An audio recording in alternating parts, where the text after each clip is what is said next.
Would you ask Mr. Maddison to come back in, please? Thank you.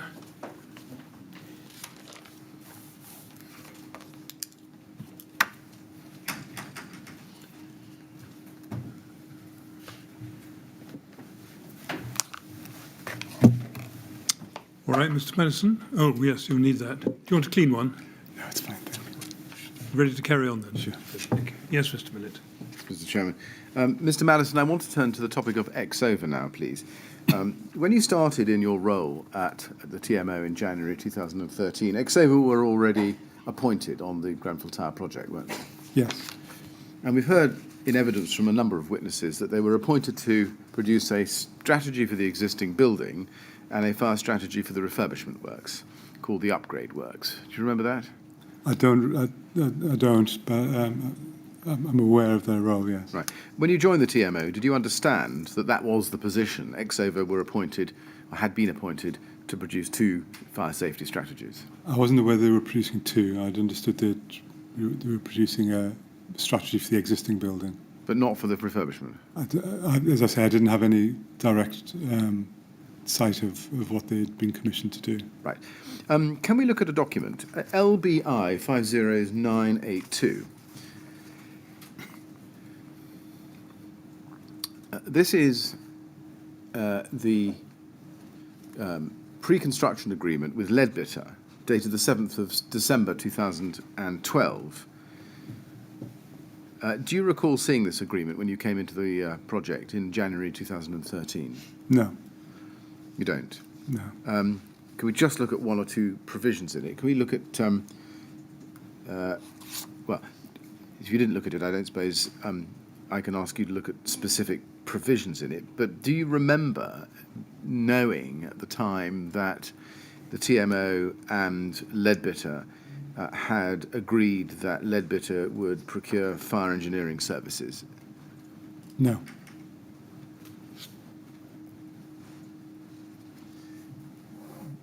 When we come to the tender, am I right in thinking that there's nothing in the tender documents in 2013 to 14, nor any contingency sum to allow for fire consultancy services or fire engineering consultancy services? I couldn't say categorically, but I'm not aware. Did you notice that Ryden's bid contained nothing by way of an allowance for fire engineering services? I don't know. Did it cross your mind that there might need to be fire engineering services which would need to be budgeted for over and above what Ryden were budgeting? My assumption was that as the main contractor and the lead designer at post-contract, that Ryden's would be responsible for all aspects of fire safety in the design of the works, right, and that the employer's agent had put together the employer's requirements, and that would be that any such requirements would be specified in there. Now, let's look at EXO 401205. This is an invoice from X-over, and we can see that it's dated the 18th of February 2015, and it's addressed to you, Mr. Maddison, at the TMO. Do you remember seeing this document at the time? No, I don't. Did you remember seeing any invoices from X-over at the time of the involvement on the project? I don't. Can we look at your first witness statement, please, at page 11? I'd like to go to paragraph 61 there, please. And at page 11, paragraph 61, you say, X-over Warrington fire engineers. Their appointment and role in relation to the project was that of fire strategy advisors to Studio E and latterly Ryden. Now, just pausing there, in reality, X-over was never contracted to Studio E, was it? No, it was Studio E. They reported to Studio E for the purposes of their report, I understand. So, but from the documents that I've seen, the appointment was direct from the TMO, yes, but reporting to Studio E. Did you know that at the time? I can't remember when I knew that from. Just going back to your witness statement at paragraph 61 here, you say that their appointment and role in relation to the project was that of fire strategy advisors to Studio E. And then you say, and latterly Ryden. Do we take it from that at the time you wrote this statement, you believe that Ryden had appointed Exover to provide fire engineering services for the refurbishment? No, I think I was been party to some conversations where Ryden had been mentioned in relation to Exover, but nothing specific. I didn't understand they'd been appointed specifically for any role. Well, when you say here that Exover were fire strategy advisors to latterly Ryden, what did you mean? Well, I'd understood that they'd done some work for Ryden, or there'd been some dialogue with Ryden and Exover. I see. But I didn't have sight of what that exactly was. But you weren't, were you saying, or giving the impression that you were saying that Ryden had appointed Exover formally to advise them? I didn't actually specifically know what their role was and whether they'd been appointed for a specific. All right. Then I want to turn next to the work that Exover did for the refurbishment works. Can I just give you a brief chronology to see what you remember? When you came into the project, did you know that there was a design note of the 12th of September 2012 that Exover had produced? No. Did you know that there was a first draft of an outline fire safety strategy in relation to the refurbishment dated the 31st of October that Exover had produced? Later on in 2013, did you know that there was a second draft or issue of that outline fire safety strategy dated the 24th of October 2013? No, I don't think so. Did you know that on the 7th of November 2013, Exover produced issue 3 of their outline fire safety strategy for the Grenfell Tower refurbishment? No. It didn't.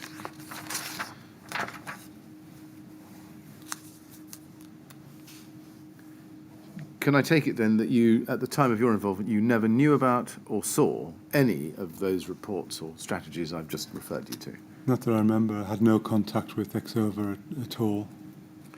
Right. Let's just see if I can put the last of these documents in front of you and see if it triggers a memory. EXO 401106, please. This is issue 3 of Exover's outline fire safety strategy dated the 7th of November 2013. And it does say that it's a report to Studio E. Is this something you think you might have seen before? No. I've seen it in other evidence, but I didn't see it at the time. Okay. Can we go to page 9 then, please? I know you haven't seen this document, and I'll ask my question taking that into account. But if you look at the top of that page, there's a heading under paragraph 3.1.4, compliance with B4 external fire spread. And the report says, it is considered that the proposed changes will have no adverse effect on the building in relation to external fire spread, but this will be confirmed by an analysis in a future issue of this report. Did you know in November 2013, at the time the tender was in progress, the tender package was being put together, that Exover had said that the proposed changes to the building by way of refurbishment would have no adverse effect on the building in relation to external fire spread, but this would be confirmed by an analysis in a future issue of this report? No, I didn't. I mean, Studio E were managing Exover or reporting to Exover. Can you explain why you were not familiar with this document at that time, November 2013 or thereafter? This matter was being dealt with by the designer pre-contract Studio E, and would have been presumably discussed and managed through the project group, through the professional team. So I had no specific issues raised with this, and this sort of level of detail is not something I would normally get involved in. Now, I think, as we discussed earlier, planning consent for the building wasn't given until the 10th of January 2014, as we saw before. Yes. And even that had a condition in it in relation to the material to be used for the cladding, and we agreed earlier that that meant that, in fact, final choice on the cladding wouldn't happen until after that, and indeed after the contractor was appointed. That's right, isn't it? I think you agreed with that earlier. Yes. Yes. That being so, can we take it as read from you that any final report on external fire spread would have to await the final decision on what the cladding material was going to be?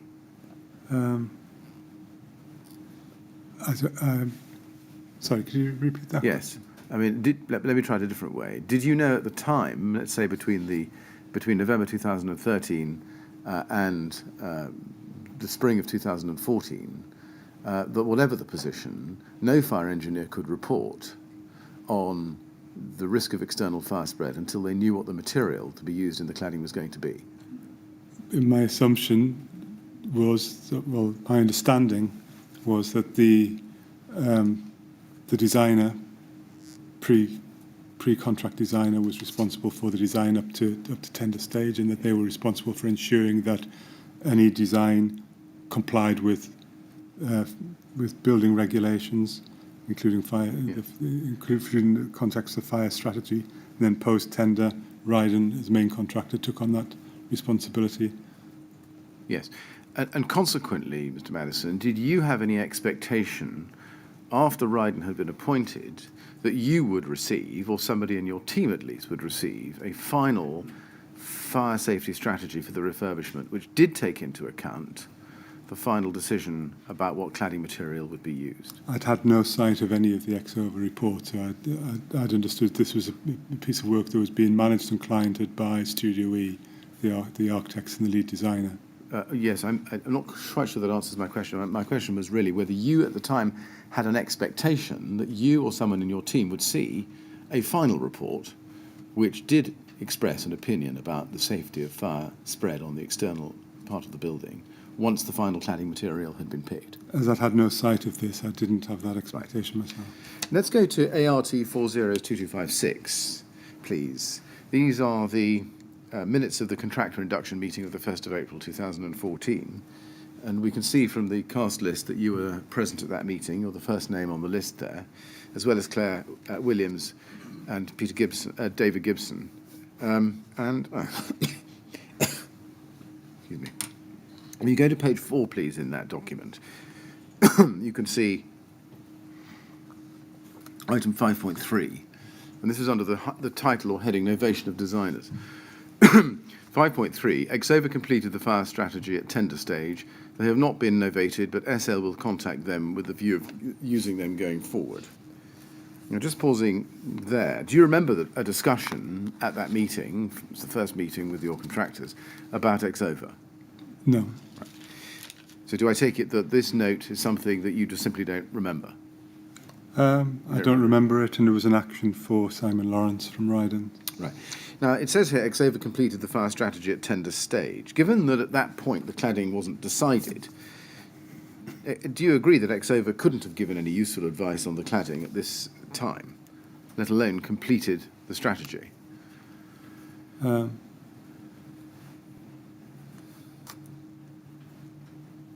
don't know the answer to that. Right. I mean, given that the cladding wasn't decided at this stage, did you agree, or do you agree, that the project couldn't have had a final and complete finalised fire strategy as at the 1st of April 2014?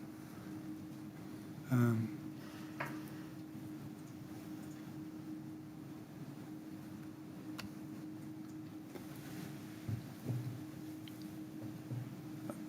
sorry, I don't know. You don't know. Let me ask it a different way, because I think you're struggling with the question a bit. Somebody at the meeting said, because it's recorded, Exover completed the fire strategy at the tender stage. Did anybody raise the question at the meeting along the lines of, how come Exover could have completed the fire strategy at the tender stage when, even today, we don't know what the material on the outside of the building is going to be? That didn't specifically occur to me at this time. I mean, the structure here is that the Exover had been reporting to Studio E as the main designer, and our employer's agents were managing the overall process and coordinating the overall process of what information was required technically to comply with the terms of the contract. So didn't delve into the detail or think very deeply about specific aspects of what was in this report, particularly as I hadn't been part of the commissioning of that report or of any of the development of that report. This was really the first point that I remember that it appears that it's really been flagged up to me. Right. The note under this part of the minute says they have not been novated, but SL will contact them with the view of using them going forward. Do you remember a discussion on that topic at that time? On the topic of novation, or Yes. I think the issue of novation actually these minutes are quite inaccurate because it refers to novations of consultants that didn't happen. Well, it says they have not been novated. That's correct, isn't it?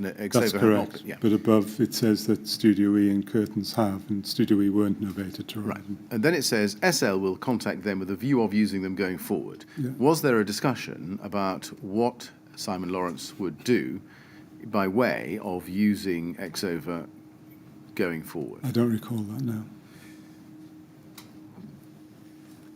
Let's move forward in the year then. Can we skip to progress meeting number 3 on the 16th of September 2014 at ART 402797?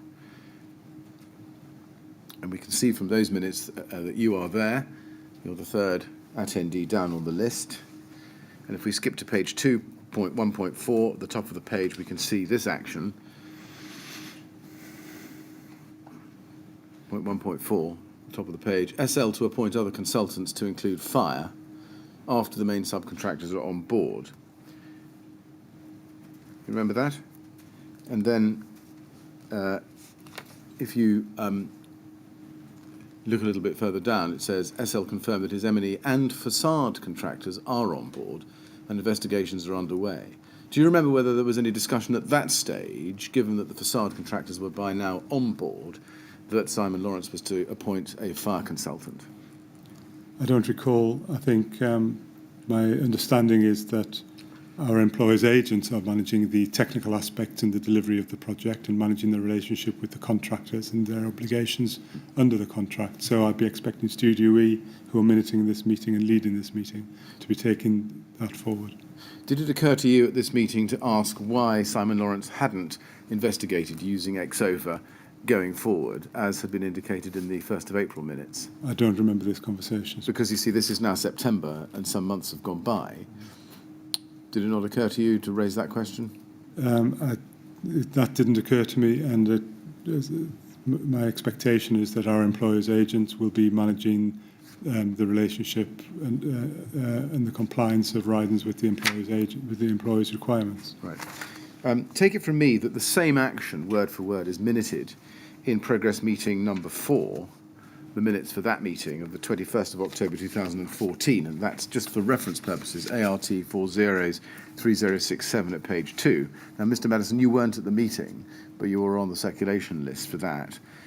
So I assume you saw that that was also the subject of that meeting. Is that right? I wasn't at that meeting. I wouldn't necessarily read all of these minutes, but... Do you remember, in broad terms, getting to October and thinking, I wonder what's happened to the appointment of Exova by Ryden? No, I don't remember that. What I'd expect that if something wasn't happening, if there was a concern about an action not being progressed, I would expect the employers' agents to raise that with my team and to escalate it to me if necessary. So there was no escalation to me. I wasn't aware that there was a specific issue around this matter. Now let's go to ART 403150, please. This is a minute of the progress meeting number 5, held on site on the 18th of November 2014, and we can see from the cast list on the first page that you were there, as well as Claire Williams and David Gibson. And if we go to the first page at the very bottom of the page under item 1.2, we see it says, SL has now received the signed contract, SL to arrange preparing the bond/warranties. And that's all that's said in this document about appointments. There's no mention at all about appointing fire consultants. It seems to have slipped away. Do you know why discussion of the proposal by Ryden to appoint fire consultants disappeared from the minutes at this time? I don't. I mean, the minutes are prepared by the employer's agent, so I'd expect them to ensure that any actions are complete before they're removed from the minutes. And if there are issues, that they escalate them. But I wasn't aware of why that's happened. No, maybe. But did you notice that a topic that had been repeatedly in the progress meetings from the original contractors induction meeting on the 1st of April had suddenly disappeared and was no longer on the radar? Had you noticed it? No, I hadn't noticed it. Can you account for that? Artelia were responsible for. I wasn't a regular attendee at these meetings. I would attend as and when, and not always for the full meeting. I'd sometimes just go for specific issues. The employer's agents are managing these meetings and are making sure that they record actions, and I expect them to follow up actions until they're complete, or to escalate them if they're not complete. Did anybody from Ryden ever tell you, or to your knowledge, anybody in your team at the TMO, that they, Ryden, had decided not to appoint a fire consultant or safety engineer? No, I had no conversation on those lines. Did you know that, in fact, Exova continued to be in contract, with the TMO? They remained under contract with the TMO. No, I wasn't aware. You weren't. And from time to time, Exova would provide advice. Remember that? And that may have been with people in my team, but I didn't directly have any involvement with any communications with Exova. Even though I've shown you the bill, or the invoice, I should say, for February 2015, I think you didn't know about that. Is that right? That will have been paid through the team. It wouldn't have come directly to me. Did you ever ask the question why it was? Well, let me back up. Did you ever investigate the question of whether the TMO was paying Exova's invoices? I don't remember having cause to, no. Right. Did you know that the TMO was paying Exova's invoices?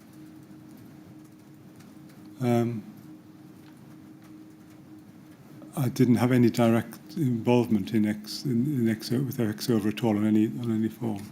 Well, you see, we've seen earlier an invoice. Let's go back to it, to be fair to you. EXO 401205.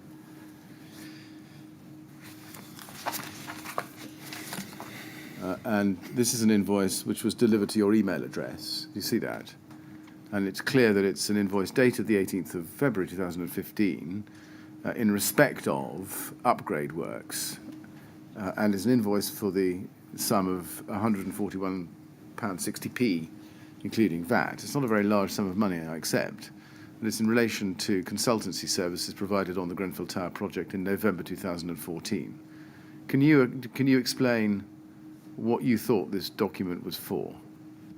I can't. I've not seen it before. I mean, I take it was sent to me, but invoices will be processed through my team. So I had a project manager who's Claire Williams, who was also addressed to, and also David Gibson, who's the head of service, who was dealing with the overall programme. So they would have dealt with appointments and fee invoices of this nature. Did you wonder why Exova was sending invoices to the TMO? I don't remember looking at this point. I don't remember. Did you never have cause to ask why the TMO was paying Exova's invoices? I didn't have sight of what they've been commissioned to do, and I would rely on Claire and David to check. Right. I think in a nutshell, is it your evidence that actually this was really just below your, I won't say pay grade, but below your level of seniority, and you left it to others to look at? It was a level of detail that I wasn't involved with in the project. So I had a head of service and a project manager. My role here was more about the governance aspect of the project, reporting to board and stakeholders and to the council, and ensuring the overall programme going forward. This level of detail I didn't have any involvement with at all, really.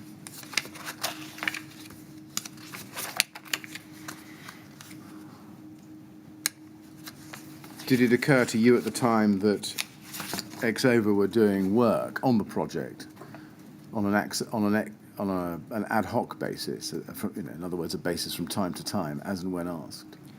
I wasn't aware of that basis. As I say, my assumption, which may be wrong, was that they were working directly to Studio E. Right.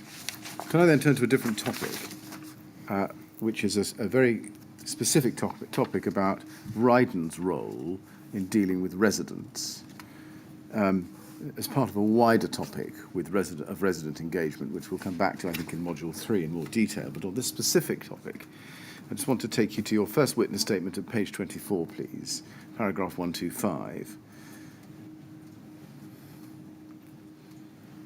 And you say at 125, communication with residents with regards to the refurbishment works was managed on behalf of TMO by Claire Williams, and the contractual arrangements were specifically set up so that all residents' issues relevant to the refurbishment would be directed to Ryden, who were required to respond and manage them. This was a very important aspect of the tendering process, and Ryden scored highly in this regard, and as far as I'm aware, they dealt with all residents' issues satisfactorily. I think you've said a number of times, but correct me if I'm wrong, Mr. Maddison, that a key issue for this project for you was dealing with the residents who were going to be in occupation during the refurbishment. Correct. And in fact, as we've seen, a proportion, although rather a small proportion, of the scoring of the tender was given over to that issue. Yes. Yes. And was it your expectation that as a matter of contract, once the contract was signed with Ryden in October 2014, that Ryden were obliged to deal with residents' complaints in relation to the refurbishment? Complaints. So, well, I think before complaints comes sort of contact. So they were responsible for managing the interaction between residents and themselves in relation to the works, and so there was so they would be the first point of contact. They employed a number of tenant liaison officers who were based on site in the building,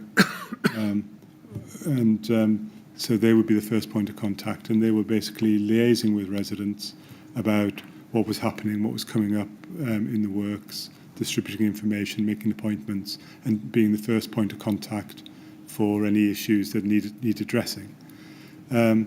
If residents weren't happy about the way that those issues were addressed, they could either be escalated to the TMO and through the TMO's complaints procedure, so I think that was the process that was set up. So I think when you describe complaints, I think Ryden's real role was about being the first point of contact on issues relating to the works. I see. So when you say all residents' issues relevant to the refurbishment, that would include complaints, but wouldn't be limited to complaints. It would be other things as well, like access times. Exactly. Yes, I see. Did you or anybody else at the TMO brief Ryden about how complaints specifically should be handled by Ryden? I'm sure it would have been one of the things that the project team would have discussed with Ryden, yes. Does that tell us that although the project team would have, you didn't become involved in that specifically? I would go in and out of that, but not all the time and not in some of the granular detail. Let me try and get it in a different way. Were you involved in setting up or devising a system, or the system, by which you, the client, wanted Ryden to deal with the residents in relation to their issues, as you call them? In what respect? I'm not quite following what you're after here. Well, Ryden, you say here that the contractual arrangements were specifically set up, as you say in your statement, so that all residents' issues relevant to the refurbishment would be directed to Ryden, who were required to respond and manage them.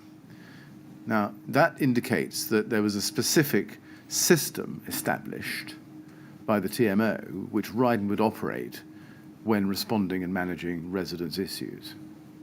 Is that right? I can't remember the exact process, how it was communicated to Ryden. I don't know if there was something, how structured that was. But what we did in reality was that there was a presence on site from Ryden, the resident liaison staff who were the first point of contact, recorded issues and coordinated responses. And beyond that, if there were any complaints, there was a system for contacting either Claire or the local housing office, which was just around the corner. And this was documented within the newsletters that went out on a monthly basis, how to actually report complaints. And then if the matters, the issues that are being raised aren't resolved, or residents weren't happy with the outcome, then there was a process of escalating that through the formal complaints process. Yes, and what I'm trying to get at, Mr. Maddison, is whether you yourself had any involvement in devising the system which Ryden would operate by way of managing and responding to residents' issues, or whether you simply left that to Ryden. I left that to my team, so David Gibson and Claire will have worked with Ryden on the detail of the residents' communication. Yes. And that was partly linked to a broader piece of consultation that we'd done with residents about how they wanted to be involved and informed throughout the process as well. Did you have any involvement in designing the system that Ryden would operate, whereby they would manage the tenants or residents' issues? I don't remember directly being involved, but Claire and David would have had an involvement in that. Right. Can I show you what Mr. Lawrence has said in his oral evidence on this specific topic about briefing? It's day 25 at page 73.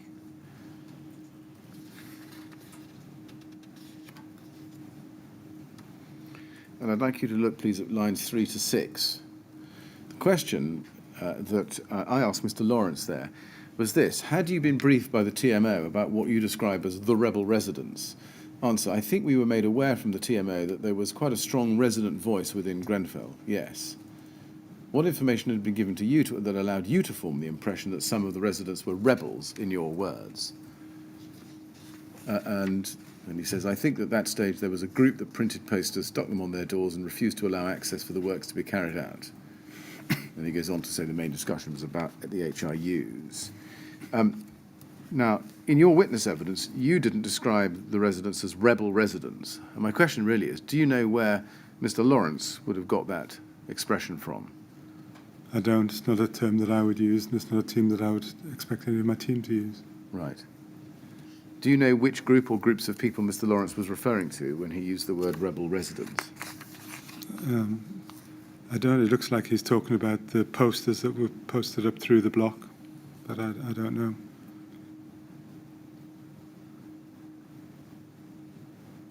Right. Well, no, I can show you a document if this helps you to originate it, but let's do that. If we go to RYD 4042485, please. This is an email of the 27th of May 2015. And Simon Lawrence's discussions with Mark Dixon, who was a subcontractor. And in the last but one paragraph, he says, I appreciate we've dropped this on you at the last minute, but we are under massive pressure and criticism from the rebel residents about the quality of our work. And my question, very specifically on that communication, is, can you explain where Mr. Lawrence might have got the expression rebel residents from? That certainly wasn't me. Wasn't you? Leaving aside where he got that from, were there groups of people who you might describe as rebels living in Grenfell Tower? I wouldn't describe people as rebels, no. Right. Were there groups of people you might describe in a different way who would provide massive pressure and criticism of the TMO? There was, Grenfell was a large and diverse population, and there were a lot of people with different views and different experience. And we had a dialogue with residents to agree how we would communicate with them throughout the programme, throughout the works. Did you or anybody else at the TMO, to your knowledge, give Ryden any briefing on residents who were particularly vocal, or had a habit, let's say, of being particularly vocal?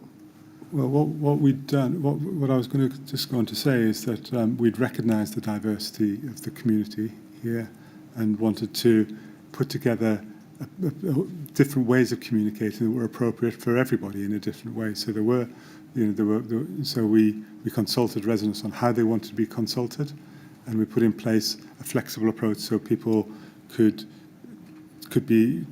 engage with with ourselves and with Rydens in a way that is suitable to meet their needs. So that was, the general thrust of that was that people wanted to a fairly light touch, wanted to be kept informed by newsletter and by drop-in sessions, and so it was a more informal approach. And we did some door knocking as well to have discussions with people. But and there were some groups of people who wanted a more meeting-based approach, but that wasn't very generally wanted at that initial stage of the contract. Later on in the contract, a group of people got together and wanted to set up a resident compact, and we listened and we did that, and we had a dialogue with that group of people. Mr. Maddison, again, I think you've answered a set of questions which I haven't asked and which will be asked but later in this inquiry. At the moment, I really am just focusing on Ryden and what briefing the TMO gave Ryden. And I'll just ask the question again, so you've got it completely in your mind. Did you or anybody else at the TMO, to your knowledge, give Ryden any briefing on residents who were particularly vocal or had the habit of being particularly vocal, in order to be able to tell Ryden how to handle them? No, I don't remember. Thank you.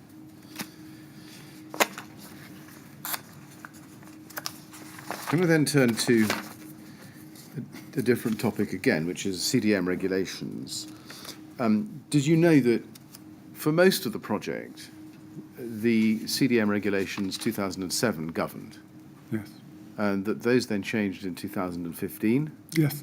And that in October 2015 they came into effect, the 2015 regulations came into effect. And that between April 2015 and October 2015 there was a transitional period. I do. You do. And that the new regime was therefore in place on and after the 6th of October 2015. Yes. It's important we get the dates understood. Were you aware that by the end of September, sorry, let me start again. Were you aware by the end of September that the TMO would have to take on the role of principal designer if nobody else could be found to do so?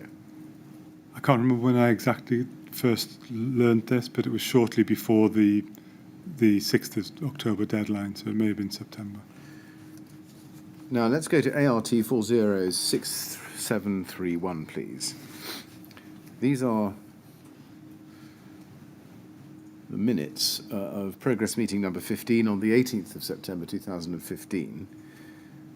And we can see that you were there, first attendee in the list, as well as David Gibson and Claire Williams. Can we go to page 7, please? And let's look at item 7.3. It says there, CDM 2015, CW to appoint a principal designer from the TMO's new consultancy framework. Do you recall discussion at that meeting about appointing a principal designer? I don't know about that specific meeting, but I definitely had conversations with David Gibson regarding this matter, yes. Can we take it that from at least this point onwards, at latest this point onwards, you were aware that a principal designer was to be appointed by Claire Williams? That was the intention at that stage. So at this point, so we had quite late notification from the CDMC that the principal designer grace period was going to expire in this contract. This contract should have finished by this point, and it was still programmed to finish at the end of October. So, so the regulation change coming in. It was at that point that Atelier told us that they couldn't perform the role of principal designer. So we'd gone through a number of lines of inquiry to see whether Ryden or Studio E could take on that responsibility, and both of those said that it couldn't. So I think this was the next approach, was to look at our recently established consultancy framework, which did include the principal designer roles, and Claire's role here was to investigate whether we could draw a principal designer from those frameworks. I think you came to the answer in the last few words of that. Her role was to investigate whether we could draw a principal designer from those frameworks, is what you've just said. But the note says CW to appoint a principal designer. It looks as if the decision that she should do so had been made at this meeting, not that that she should investigate doing so. This is Artilia's note of that meeting, and to appoint a principal designer from our framework, we'd need to agree with the people on the framework that they will take on that role. And is Artelia's note correct in that respect? No, it's not right. It's not I correct. see. That's an incorrect minute, is it? It wasn't in Claire's gift to appoint them. I mean, we could try to appoint them through that framework, but in the event that we contacted the consultants who were on the framework, both of whom declined, I understand, because of the fact that they wouldn't be involved at the early stages of the contract, so, which is where a lot of the principal designer role is currently sits. Now, because the minute says that she was to appoint a principal designer, or as you would have it, would look at appointing a principal designer from the TMO's new consultancy framework, does that tell us that by this point, 18th of September 2014, Studio E and Ryden had each refused to take on the role of principal designer? That's my understanding, but I didn't have sight of those specific conversations. That was something that David and Claire were dealing with. Yes. Can we go to ART 406195, please? This is Simon Cash's internal email within Artelia, dated the 25th of September 2015. And this is an internal document which you won't have seen, but it does record a conversation which Simon Cash, had with Claire Williams that day. And I'll just show you what he says. He says, I've just had a conversation with Claire to try and clarify what has been going backwards and forwards in terms of what the TMO need to do, as this seemed different to what Bailey Garner was saying to her. What I have said is, the current role of the CDM coordinator ceases to exist as of 5th of October. The TMO must appoint a principal designer. Bailey Garner are not prepared to take on the role, as they say the PD should be involved with the project from inception, and as they have not been so, they cannot take on the role. My response is that this situation is not common to this project, and many organisations are being engaged due to the transition of roles who have not been involved with projects since inception, such as the way of legislation. However, for this project, her first port of call should be Ryden, as they are the D&B contractor, and as such manage the design process and are responsible for the design. If Ryden are not prepared to take the PD role on, then the next option is to ask if Studio E would take on the role through Ryden. The CDM compliance advisor role is not a project-specific role, but rather a client-side role, and one that we can fulfill, advising clients of their obligations under the new regulations and ensuring that their project managers, PDs and PCs are all doing what they should be under the new regulations, similar to the role we are offering to Lambeth.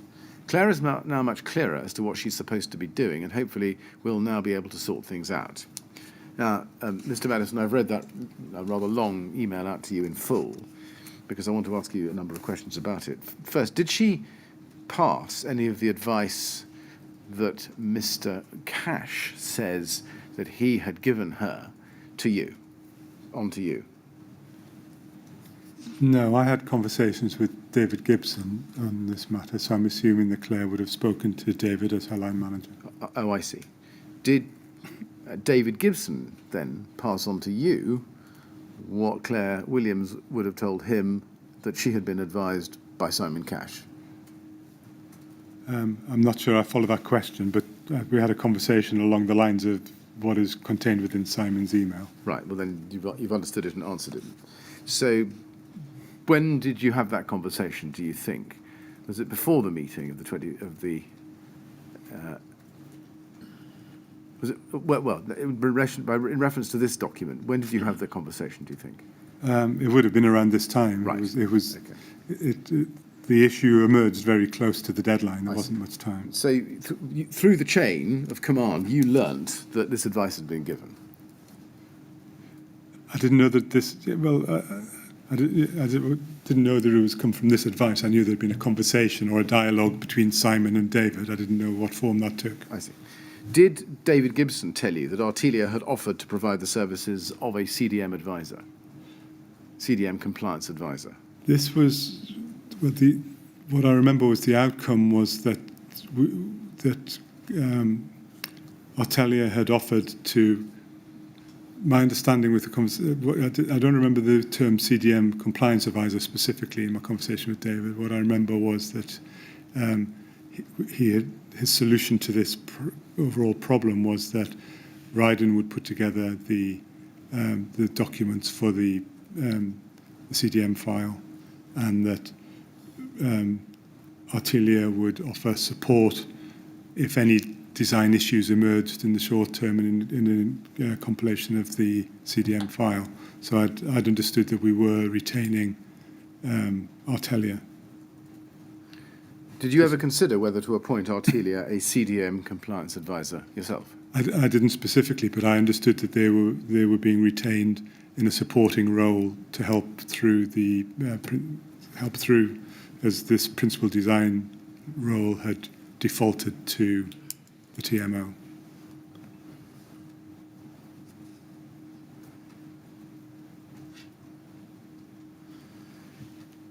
Can we go to your 2015 diary at TMO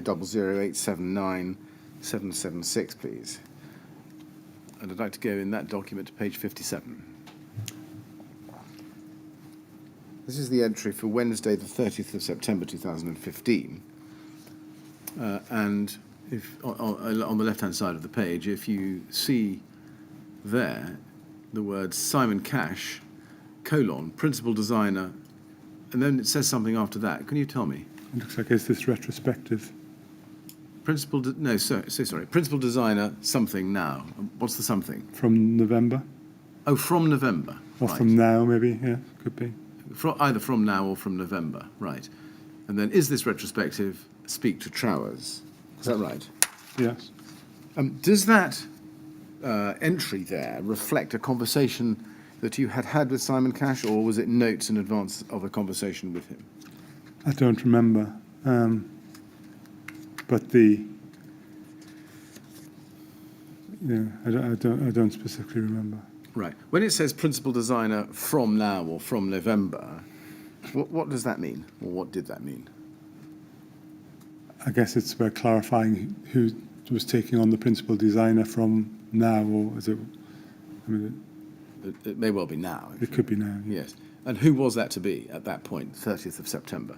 I think that was the question. I think it was the issue about how, because I think is this retrospective so the issue at this point has been raised that the legislation's changed. We're out of the interim period, the transition period, and the question here is how do we meet our obligations at short notice when the expiry is in about a week's time?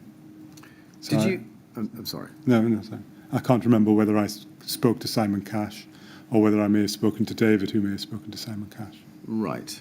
Okay. Do you remember having a conversation with Simon Cash or with David about his conversation with Simon Cash, as it might have been, about the effect of the changes at this time, 30th of September 2015? Yes, it was. Yeah, so it was. Sorry, could you repeat the question? Well, did you have a conversation with Simon Cash or with David Gibson about the effect of the changes? I can't remember specifically whether I did speak to Simon Cash, but I did speak to David Gibson about it. And the solution that I understood he had agreed with Simon Cash was the one I described earlier. Did you speak to Trowers, do you think? I can't remember. Were you concerned at this stage as to whether Claire Williams could fulfil the role that a principal designer entailed? My understanding at this time was that role was because the design was fundamentally complete at this stage. I understood that this was presented to me as a bit of a technicality, and as long as we could get the main contractor to put together the CDM file, and that we had Artelia retained to give support going forward in the event that there was any subsequent design or that there was any issue with the CDM file, I felt that was the only solution in a bit of a tight spot. You used the expression fundamentally complete in that last answer. Where does that expression come from? That was the term that everybody that was discussing this issue seemed to be using. Right. We'll come back to that in a moment. Can we go to TMO 100-11410, please? These are the minutes of progress meeting number 17 on the 17th of November 2015. And you can see that, again, you were the first attendee on the list there. Can we go to page 2, please, at the bottom of the page? You can see under item 2.8 there is, in italics, item 3.2, CDM Regulations 2015, AM noted the PMN, that's on the previous minutes, copied here for completeness. And just pause the thing there, take it from me that this refers to the minutes of the previous progress meeting in October, which you were at, which we looked at. And that was TMO 00830091 at page 4.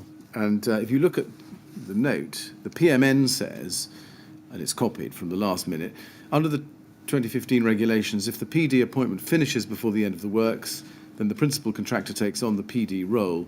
This means the principal contractor puts together the H&S file for the client, and then in bold, for discussion at the next progress meeting. And then it goes on. It was agreed that Ryden are not the PD, principal designer, under the CDM Regulations 2015. The TMO as the client are to undertake this role. And then over the page, it was further agreed that Ryden would be responsible for collating and presenting the H&S file information in accordance with the employer's requirements and the PCI and present to the TMO as PD. Now, was there some confusion at this meeting within the TMO, or confusion generally within the TMO, about who becomes the principal designer if the TMO doesn't appoint somebody? I don't know that I would call it confusion. I think it was we were finding it difficult to find somebody appropriate to be the principal designer in the contract at that time. Right. Was Ryden correct that the duty falls on the TMO if the TMO failed to appoint a principal designer? That's what. So is that? Could you just scroll down to the previous page? Yes. Is that what they're saying there? Sorry, I can.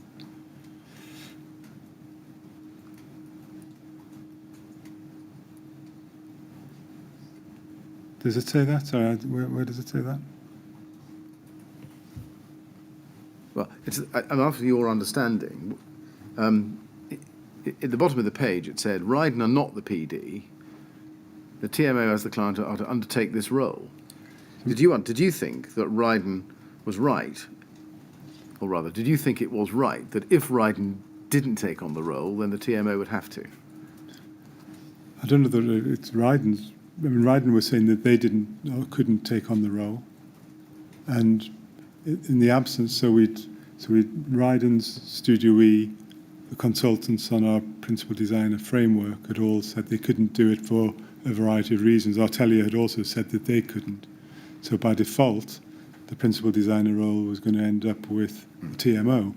So to compromise, to find a way through that, the solution was to appoint Ryden's to present the CDM file, and I'd understood to commission Artelia to support the TMO through any issues that may arise in the short term. Well, I hear that, but let's just take it in stages. Can we take it from this minute and the bottom of page 2, that by this time, 17th of November 2015, the TMO had decided to perform the role of principal designer? I think decided is not exactly the word I would use. I think we had no option but by default, that role was ours. Okay. And they were also to remain the client, clearly. Yes. Now, this was about 6 weeks after the 2015 regulations had come into force, wasn't it? Yes. Yes. I just want to look at I think as I put to you, decision, but as you put it back to me, a default about the appointment of the principal designer in a little bit more detail. Can we go first, please, to your second witness statement at page 9? And on that page, look at paragraph 40. You say there, the CDM Regulations 2015 introduced the newly defined role of a principal designer. My understanding is that by this date, all of the design work for the project was fundamentally complete. Now, you say, I think, that's a phrase everybody used. Do you remember who first used that expression, fundamentally complete? The only person I remember having a conversation with about this was David Gibson, so it must have come from him.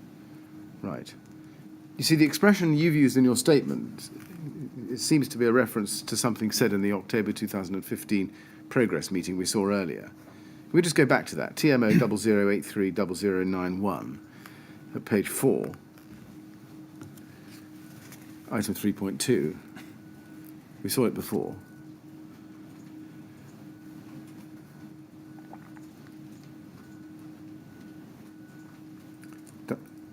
Yes, there it is. And page 4, item 3.2.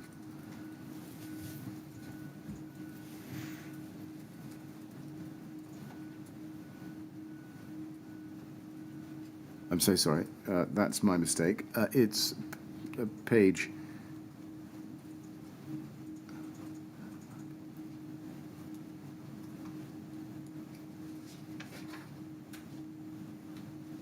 It's page 2.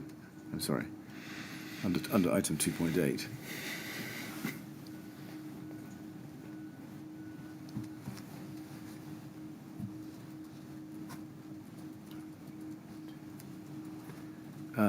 No, I'm afraid I've given you a wrong reference. I'll have to come back to that. You think David Gibson came up with the expression fundamentally complete. What did the expression mean to you at the time? I mean, at the time, the project was in delay, so that was how we'd ended up moving. So there was an overrun of the contract, and so that's how we ended up in this position, because the contract should have completed under the 2007 regulations. And in the sorry, could you repeat the question? Sorry, I'm distracted. Yes, what did the expression fundamentally complete mean?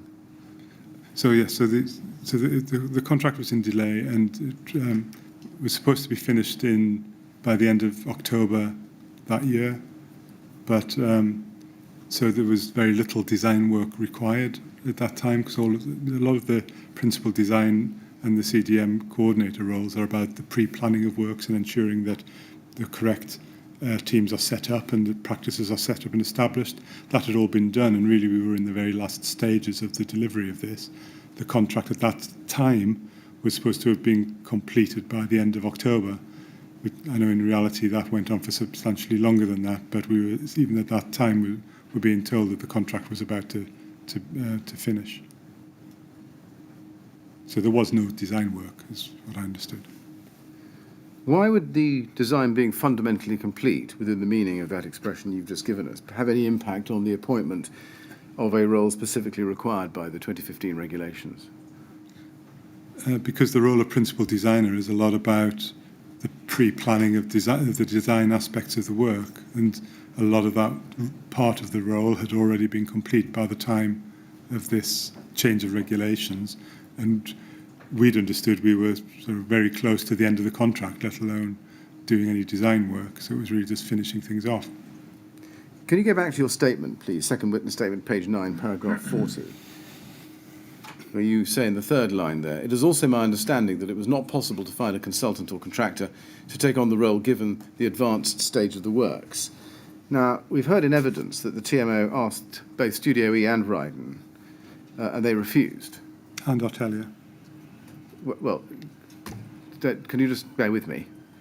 We've heard in evidence that the TMO asked both Studio E and Ryden, and they refused. Yes? Yes. Yes. And one potential party from outside the project, namely Bailey Garner, and they said no because they hadn't been involved from the start. That's you recall right. that? So you've got two people who had been involved from the start and one who hadn't.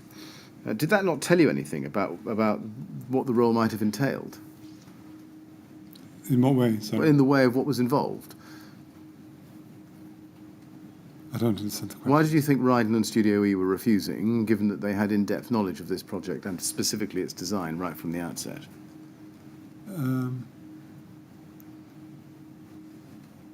I'd understood it was something to do with their insurance, but Right. David Gibson was I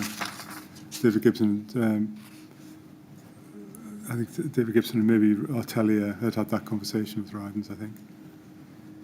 When you say that the project was at an advanced stage of the works, and that made it impossible to find somebody to take on the role of principal designer, what are you basing that on? Well, at this time, this was September, the project was supposed to be complete by the end of October. The regulations changed on the 8th, so there were basically going to be 3 weeks at this time. We were anticipating 3 weeks of work under the new regulations, so it felt like it was a short-term issue. We've seen that Bailey Garner were approached Were any other external third parties approached to see if they would take on the role? I think the other consultants on our framework were were involved, asked as well, which was JRP. I understand. Going back to sticking with the second witness statement to paragraph 40, you say the TMO therefore took on the role, and it was explained to me by David Gibson that the role would sit with TMO by default and would be a technicality.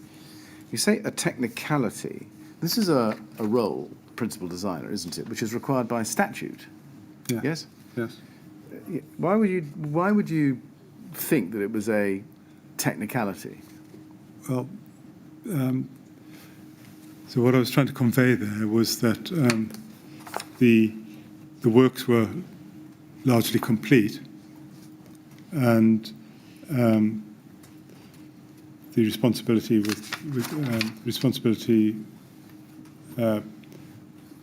we couldn't find anybody else to undertake the work. So as there was no design work, it was felt that employing the contractor to put together the CDM file and employing Artelia or retaining Artelia to give advice in the event that there was any issue around design or having an oversight of the completion of the CDM file, that would see us through what was quite a tricky situation. So although the design was fundamentally complete in terms of the actual design, there was still a lot of important tasks to be completed, not least of which the health and safety file. Yes. Yeah. And you're not dismissing the health and safety file as a technicality, are you? No, but we'd understood that the solution here was to get the main contractor to complete the health and safety file with support and from Artelia if that was needed down the line. And let's go back to the origin of the words fundamentally complete. I was trying to find.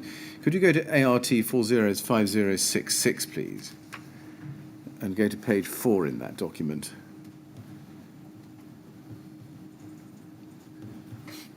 You can see there under item 3.2, CDM, F10 expires tomorrow, AM to ensure Paul Burrows provides the CDM handover promised to TMO and provides advice in connection with renewal of the F10.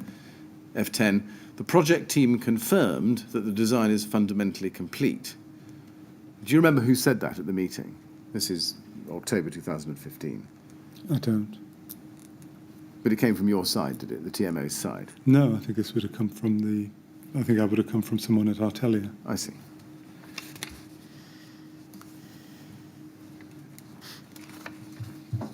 Now,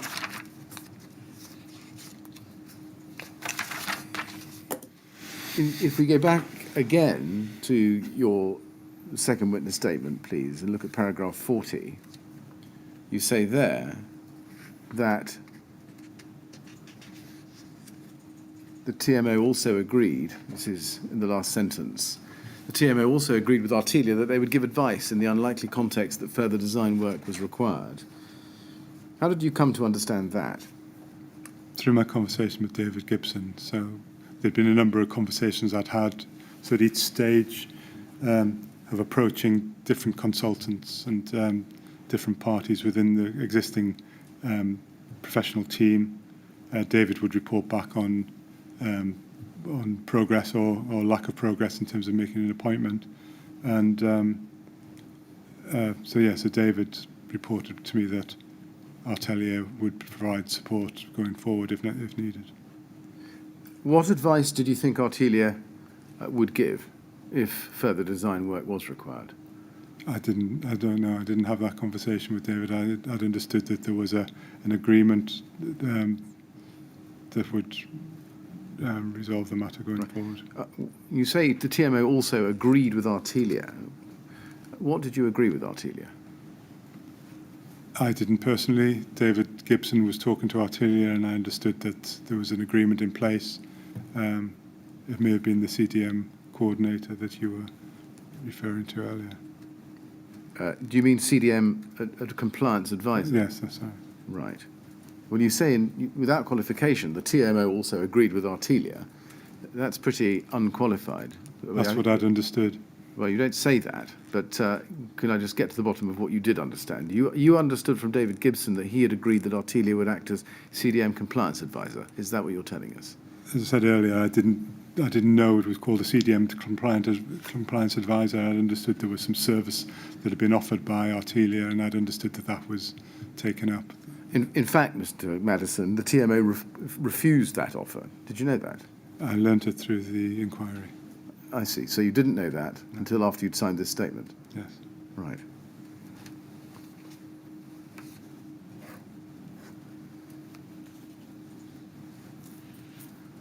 Looking at it in the round, was this a case of the TMO thinking that it could perform the role of principal designer itself? Not at all. I mean, we were put in a difficult position by late information about a change in role from the CDM coordinator from the previous regulations. We had very limited time to address this matter.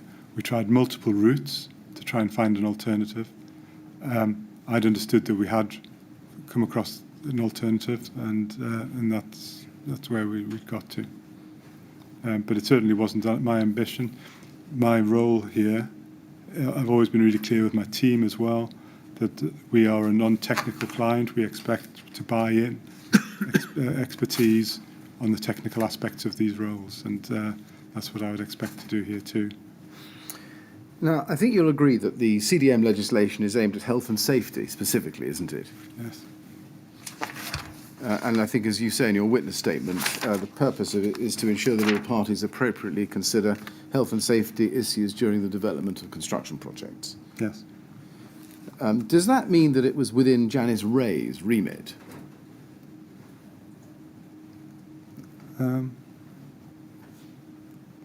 I think she'd have had an overview of some aspects of CDM, but I'm not sure, to be honest. Let's go to TMO 1008672, please. These are minutes of the Health and Safety Committee meeting. There's some question mark about the date. If we look at the first page, it says 13th of January 2015. But if we go to page 5 of the document, which is its final page, it's dated the 3rd of February 2015. Mr. Maddison, it may not matter very much, but if we go back to the first page, we can see that Janice Ray was present. You're not there. And the distribution, which may be quite an important point, is to Jane Clifton for the executive team.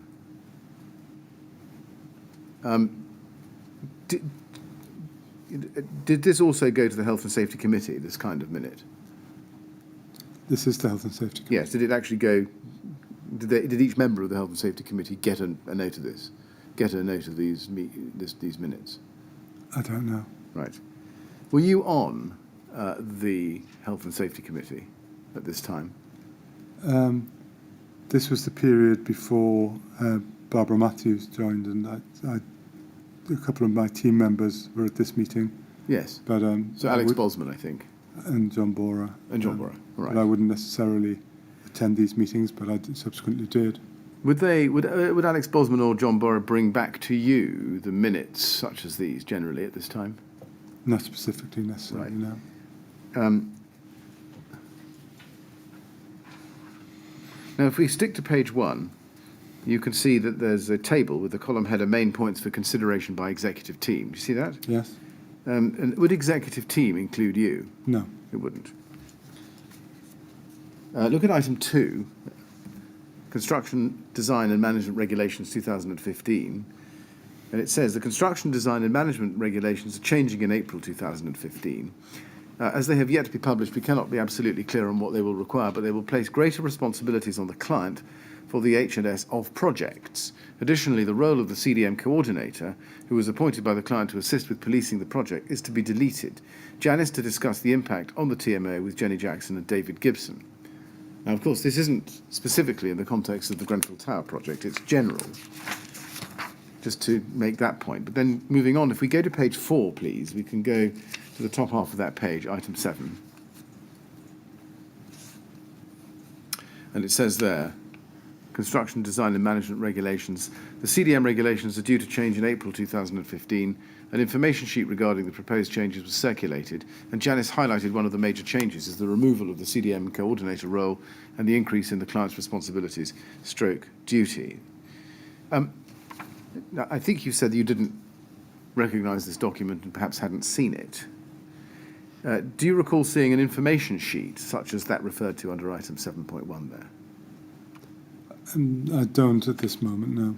Do you recall any briefing or discussion in the first quarter of 2015 about the prospective, or the then prospective change in the CDM regulations? Yeah, there will have been discussions, and clearly the action out of this was for Janice Ray, who's the head of health and safety, to talk to two members of my team, and David Gibson and Jenny Jackson, who are responsible for the client role and the procurement of the capital programme and the capital work. So that was in anticipation of the services going forwards. Yes. Did you know that Janice Ray was going to discuss the impact of the CDM regulations changing with David Gibson?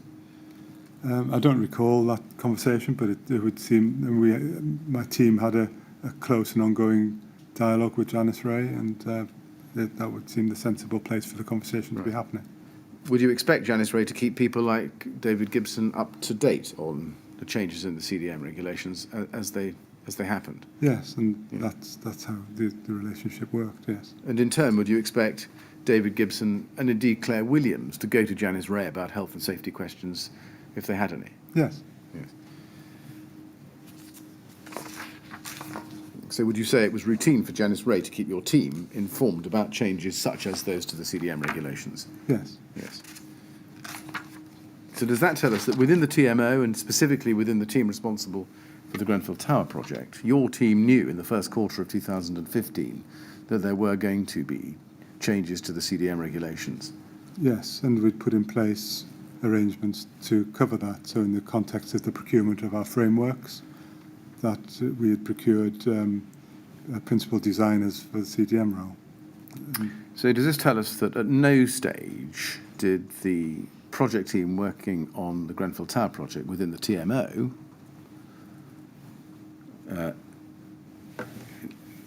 experience a surprise on learning that the CDM regulations were to change and that a role of principal designer was now needed to be filled? In relation, well, in general? Well, in relation to the Grenfell Tower project. The Grenfell Tower project was, so that was the only contract I'm aware of that straddled the period where, so it started in 2007, under the 2007 regulations, and went into the new regulations. All of the others were covered by our existing appointments.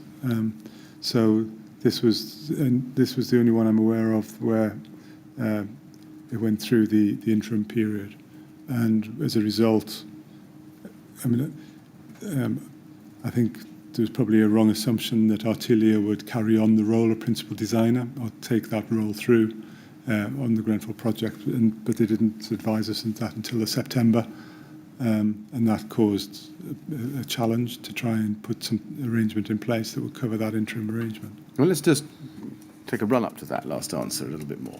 Do I take it from this document that the TMO was well aware that there were changes coming to the CDM regulations as early as February 2015, and that those changes would happen in April? Yes. Yes. Why did the TMO not start taking preparatory steps for those changes as early as February 2015 and at the latest in April 2015? On Grenfell. On Grenfell. On Grenfell, the project was supposed to have been completed by then, so it shouldn't have run into the end of the interim period in October that year. So it was only when the project went into a period of delay, when a couple of Ryden subcontractors went into administration and there were significant delays caused to the project, that the programme ran back. But even as late as September, it was anticipated that delay would only have been until the end of October. So it was really those delays had an impact of pushing the end date of Grenfell back significantly, and it moved it into this arrangement. So that was, and nobody had identified that as an issue. And I'll tell you, CDMC hadn't flagged that up either. Sticking with the CDM regulations, but moving to discuss specifically the creation of the health and safety file, do you agree that one of the major outstanding tasks for the principal designer, whoever it was going to be, was the compilation of the health and safety file for the Grenfell Tower project? Yes. And as we know, I think the TMO asked Ryden to compile the health and safety file on the TMO's behalf, didn't it? We've seen that from some of the records of the meetings. And did you know that that Ryden subcontracted that task to a company called All Group Holdings? I didn't know that at the time, no. You didn't know that at the time?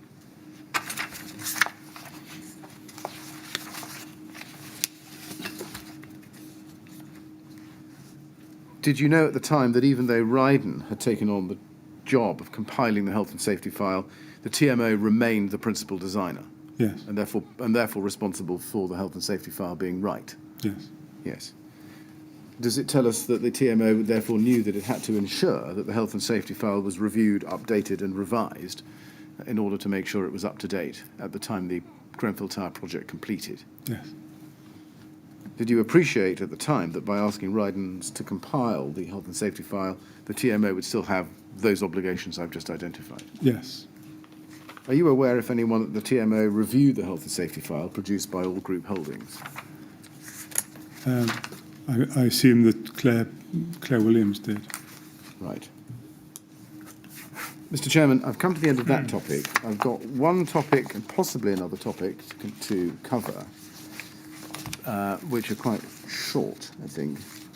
But it might be a convenient moment for a break. It would probably, out of courtesy to Mr. Maddison, be better to have a break now. Yes, indeed. Yeah. Well, Mr. Maddison, we're going to have a short break now. We'll come back at 25 to 4, please. And as before, please don't talk to anyone about your evidence while you're out of the room. Oh, well. Thank you. Right. Thank you very much.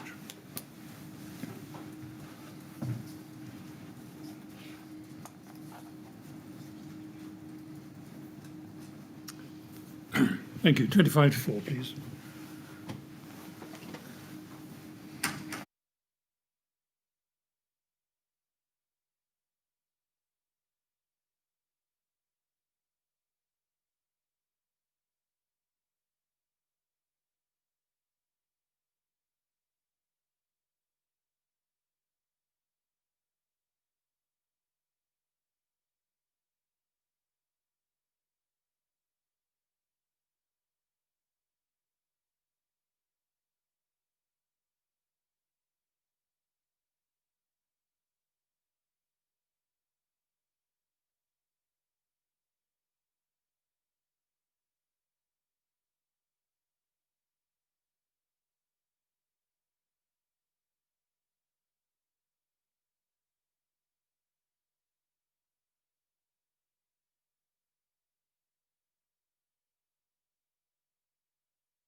Right, would you ask Mr. Maddison to come back in, please?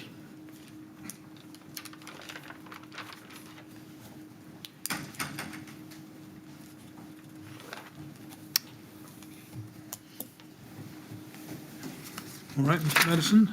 Yes? Yes, thank you. Yes, Mr. Millett. Mr. Chairman, thank you. I want to turn to Regulation 38 and the provision of fire safety information at the end of the project. Can we go, please, to RYD 30094315?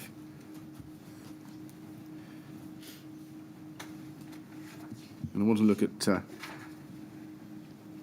the second page of that document, which is, when it comes to it, a record of significant findings and action plan by Carl Stokes, dated the 26th of April 2016. And this would have formed part of his April 2016 fire risk assessment for Grenfell Tower. Just looking at this document on the page in front of you, do you think this is a document you've ever seen before? I've seen this type of document before, yes, and I have seen some of the Grenfell Tower Right. fire risk assessment. Did you see those in your capacity as it were, head of the Grenfell Tower project team within the TMO, or as part of your health and safety remit, or both? Well, actions from the fire risk assessments were delegated to my teams, Yes. and so I would have a role in monitoring how quickly the actions were completed and talking to my team if there were specific issues on any of the actions. Very good. Then let's turn to page 3, please. You can see an item in the first row there with the priority red, and the identified risk in the third column there is documentation must include. You see that? And there are 4 things that are set out. Yes. You see that? And if you look at the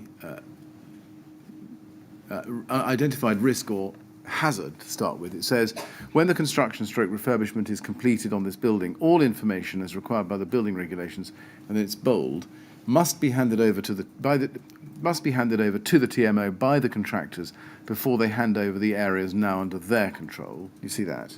Yeah. And we'll see the answer in a moment. Did you know at the time that the building regulations required fire safety information to be handed over to the TMO by the contractors? Sorry, You look lost. yeah, sorry. Where's the reference to building fire safety in that? Sorry. Well, there isn't. And I'm asking you whether you knew whether that was what was involved. Let me ask the question again. Looking at the text on the left-hand side under identified risk or hazard, as you can see there, did you know at the time that the building regulations required fire safety information to be handed to the TMO?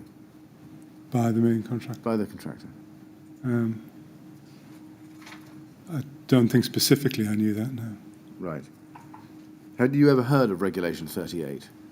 I don't know the specifics of it, no. Right. Did you know that the TMO was the responsible person who was to receive fire safety information under Regulation 38 of the building regulations?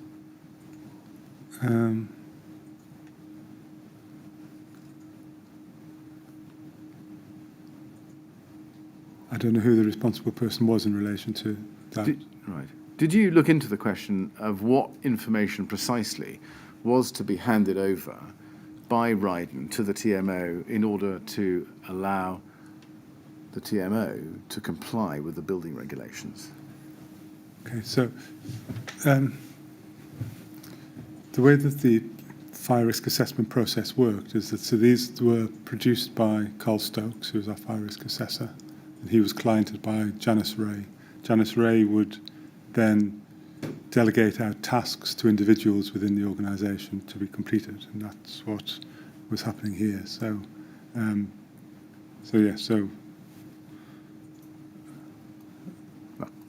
not sure that answers my question. Did you know what information or what kind of information was required by the building regulations to be handed over to the TMO by the main contractor at the end of the project? not specifically, no. Right, thank you. That would be something that we would be expecting our professional team to be coordinating with us, and generally there would be a CDMC role. or did you delegate the role of receiving that information to anyone outside the TMO? Well, so the fire risk assessor obviously was cliented within the TMO. And then on the professional team, we had our employers' agents who were responsible for ensuring compliance with the contract, Ryden's compliance with the contract. So I'd expect them to be ensuring that we receive all necessary information from the contractor. It says in the middle column here, actions to be taken, documentation must include, and then under paragraph 2, all the Regulation 38 information as required by the building regulations. Now, first of all, I think you're telling us you didn't actually know specifically what that was. Not specifically, No. so I'd be expecting that would be something that was, in this instance, would be provided by Ryden's as part of the putting together the O&M file, which is what Claire is putting in column 4 there. Yes. So that information should be coming from Ryden's, or indeed could have been from already completed by the CDMC role that Artelia had been performing up until October. And whose responsibility was it, do you recall, within the TMO to make sure that all the information required by Regulation 38 was received from Ryden? Under this, Claire Williams was putting together that information, and then it would be passed on to the team member who input it into the Keystone database. Right. And did you supervise Claire Williams' job, or did David Gibson supervise Claire Williams' task of ensuring that the Regulation 38 was accurate and complete? I didn't.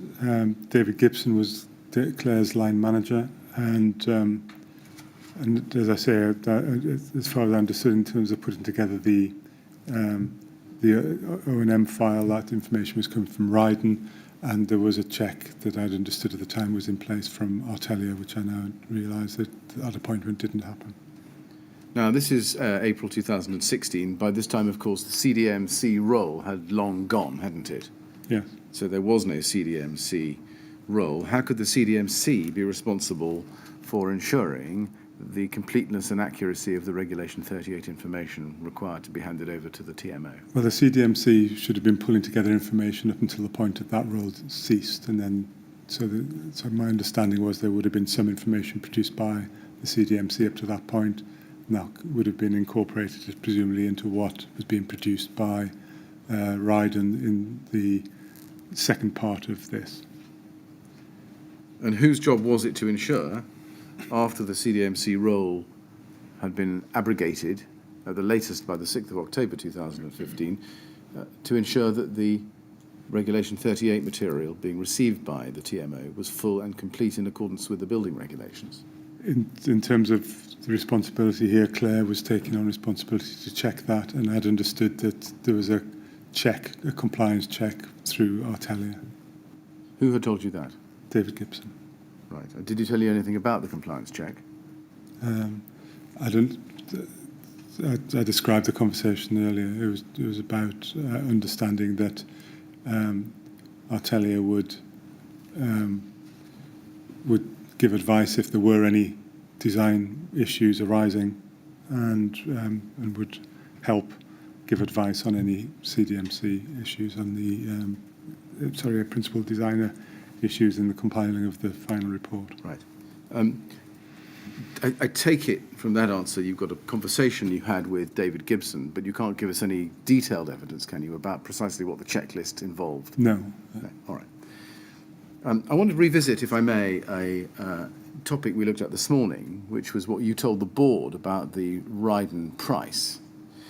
And you also, I think, referred to later advice after the 18th of March 2014 that you'd received from Trowers and Hamlins. Can we look, please, at TMO 1305632?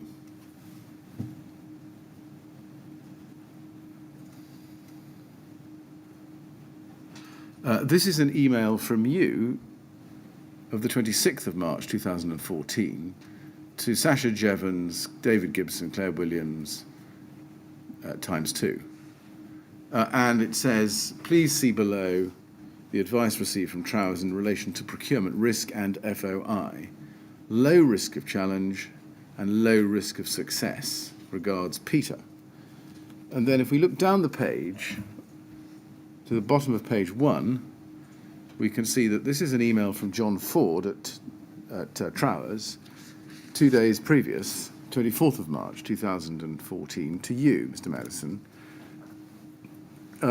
And it says, "Dear Peter, further to our conversation this morning, I set out a summary of our advice in respect of KCTMO's procurement of a contractor for the Grenfell Tower project."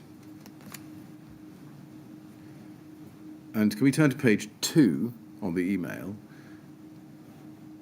And I'll look at this in its totality because I think it's an important document given your evidence earlier. He says, "You have explained that the KCTMO wishes to negotiate with the approved bidder Ryden Construction, Ryden, and try to reduce the value of the contract from their tendered price of approximately 9.2 million.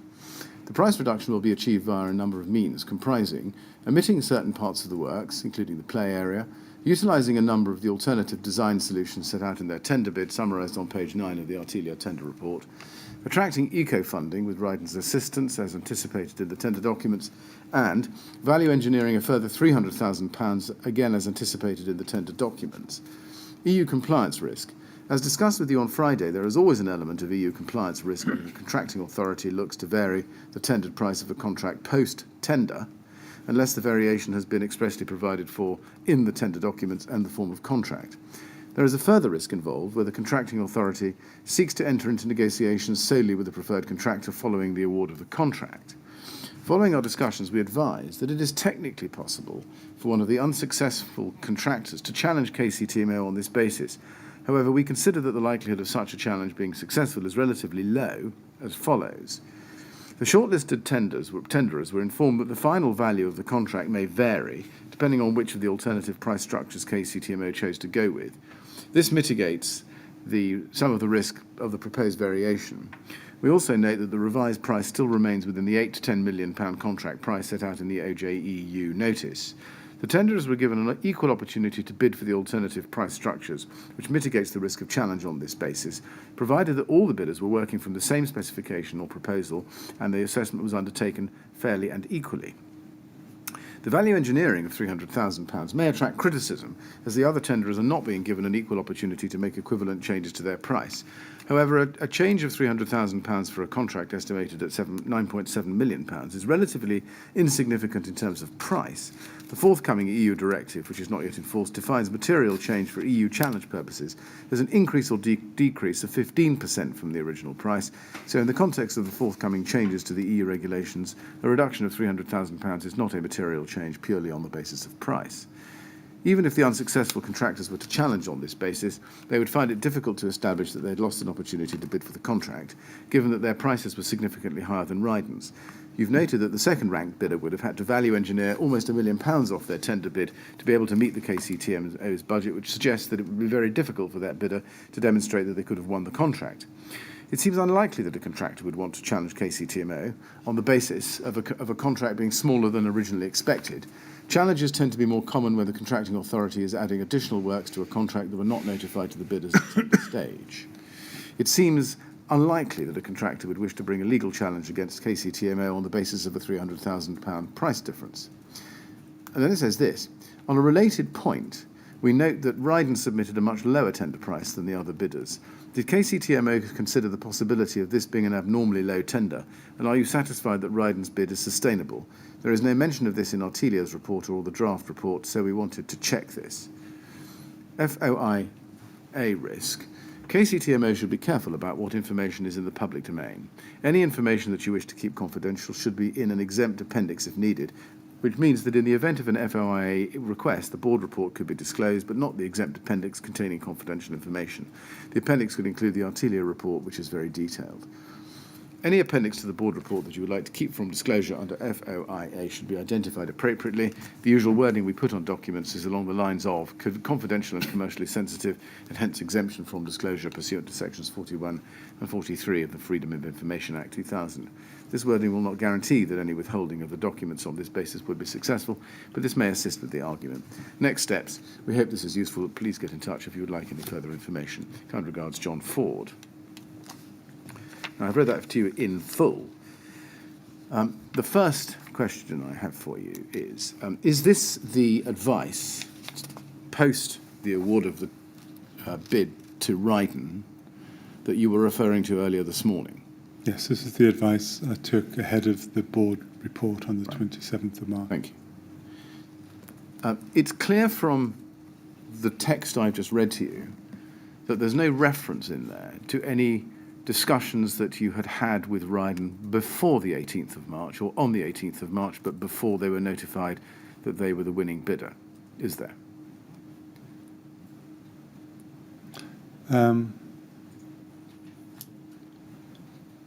No. And therefore, when you were asking them for their advice about the risks of challenge, you hadn't given them all the information pertinent to that risk. Namely, what was missing was the information that you had had pre-award discussions with Ryden about their approach post-award if they won. I don't remember if that was in my discussion with Trowers or not. But my understanding is that obviously we weren't in a position at that time to award any work prior to the standstill period, but I wasn't clear that there was no way you could have a dialogue to clarify points. You didn't ask Trowers for their advice about whether what you had done with Ryden's increased the risk of challenge, did you? I don't recall whether that was a conversation that I'd had with Trowers or whether it was a conversation that Jenny Jackson might have had when procuring the original piece of advice. I don't know. We saw the original piece of advice and we've had your evidence about that. Now we come to just before the board meeting and you're taking advice about the risks of challenge so that you can present the matter to the board. And what I'm putting to you on the basis of this document is that when you took advice from Trowers, you didn't tell them that you had decided, notwithstanding their advice of early March, to have discussions with Ryden about price, or as you would have it, about the approach they might take post-award, prior to being told that they were the winner. Now we see that that's not in the advice, and I'm suggesting to you that that was a material omission in your seeking advice and obtaining advice from Trowers. I don't think that's true. I think it was clear that there was an issue that needed to be clarified, and part of that was I described the context we were in and what we were trying to achieve in the position from tender to the board, and I think that was clear. And you didn't ask them to advise you on whether or not what you'd done increased the risk of irregularity or on the unlawfulness of the procedure that you'd undertaken. I told them what I'd done. You told them what you'd done. Where do we see that in this document? This is their advice to me. I mean, I didn't give a written brief. I discussed this matter with Trowers, and this is the advice that I received. In which case, this advice, which doesn't, as you've accepted, cover that matter, was materially incomplete, was it not? I didn't see that at the time. I thought that there had been a clear briefing, and I thought this advice was quite clear. And that when you passed this on to Sasha Jevons, you were passing on advice which, as we can now see, was materially incomplete. I don't agree with that. Can we then look back at the paragraph just above FOIA risk on a related point? You're asked the question, did KCTMO consider the possibility of this being an abnormally low tender? And are you satisfied that Ryden's bid is sustainable? Did you tell the board the next day that that question was one which had been actually asked by Trowers themselves?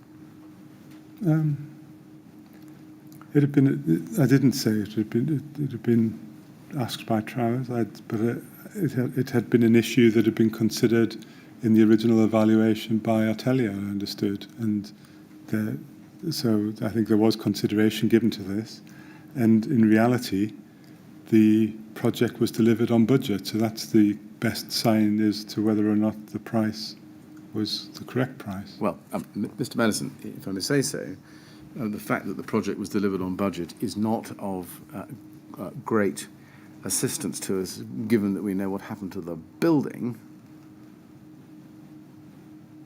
The question is, were you satisfied that Ryden's bid was sustainable? Were you? Everything. So, as I say, in the discussion that we'd had with Atelier on the basis of the evaluation, the very thorough evaluation that had been done, the very thorough evaluation included the financial aspects of this.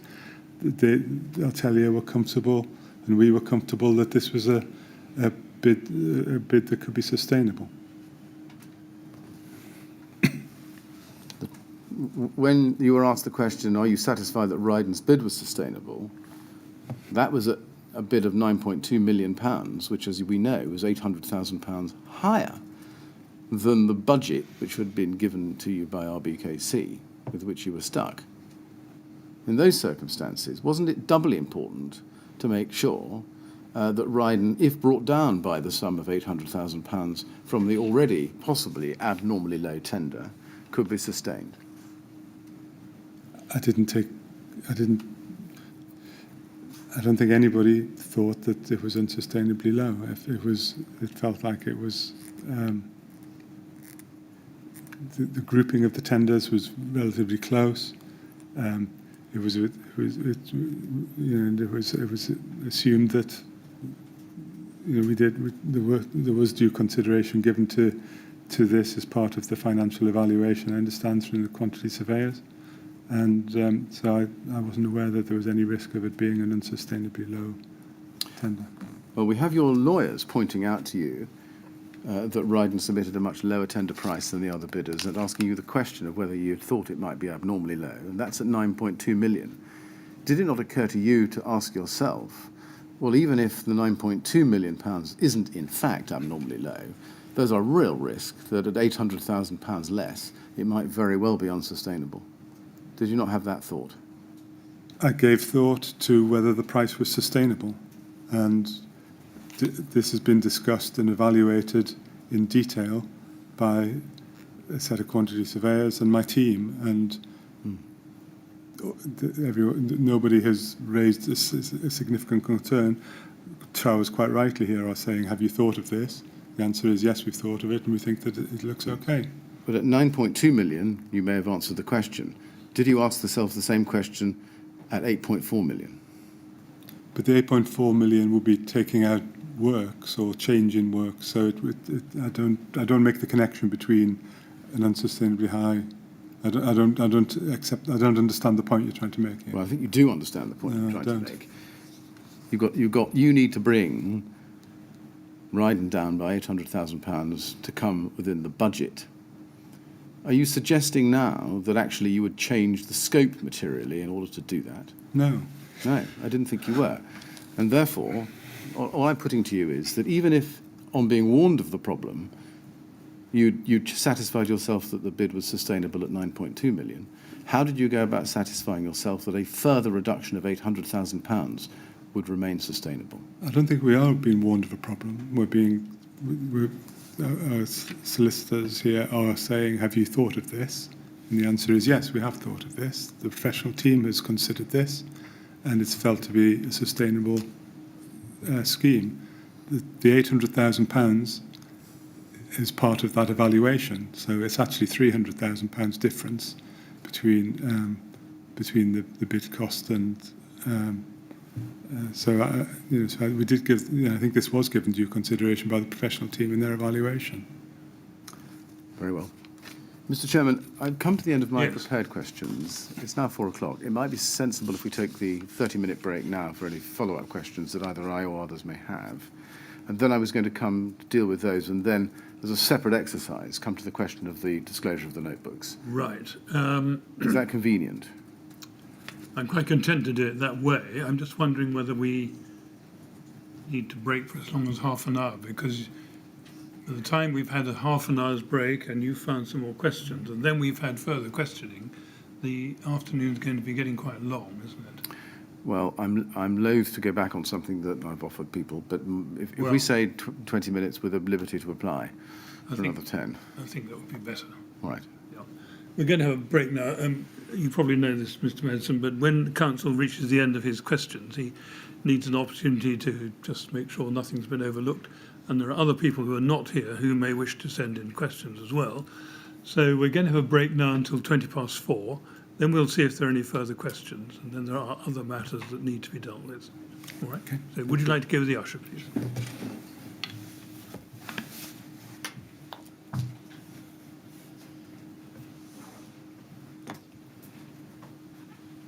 Mr. Bennett, if you find that there are reasons to require longer, let me know, of course. Yes, yes, of But, course.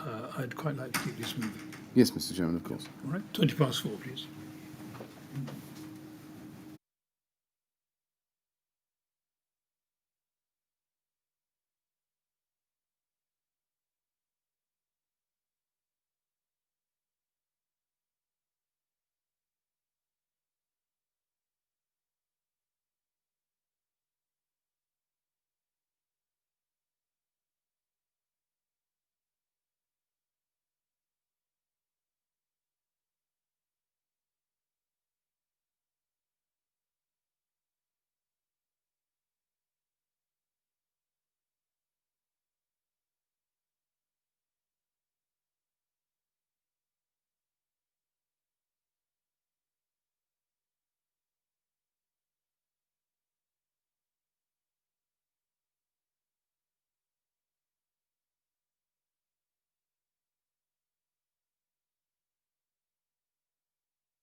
Yes, would you ask Mr. Maddison to come back in, please?